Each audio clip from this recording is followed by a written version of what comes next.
Bhojpuri superstar Ritesh Pandey के fans की संख्या दिनों दिन बढ़ती ही जा रही है। यही वजह है कि उनका पहला रैप सॉन्ग हेलो कौन पहले ही रिकॉर्ड तोड़ चुका है।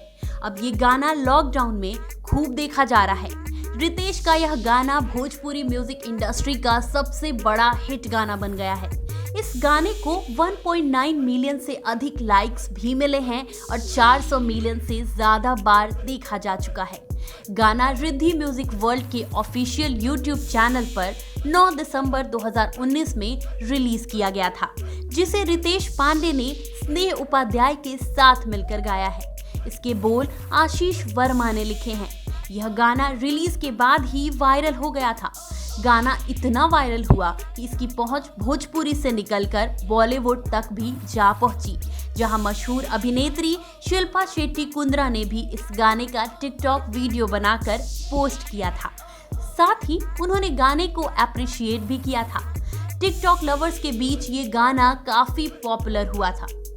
हेलो कौन गाना लोगों के बीच इस कदर वायरल हो रहा है कि इसे बार बार देखा जा रहा है।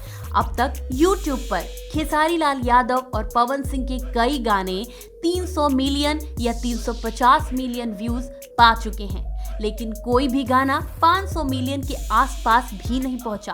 वहीं भोजपुरी स्टार रितेश पांडे का यह गाना 490 मिलियन के करीब पहुंच गया है। वहीं रितेश पांडे का नया भोजपुरी गाना लॉकडाउन में लूडो का वीडियो YouTube पर जारी हो चुका है। गाने को रितेश पांडे और अंतरा सिंह प्रियंका ने अपनी आवाज से सजाया है। गाने के बोल RR पंकज ने लिखे हैं, जबकि इस गाने को संगीत आशीष वर्मा ने दिया है। इस वीडियो को भी फैंस खूब पसंद कर रहे हैं।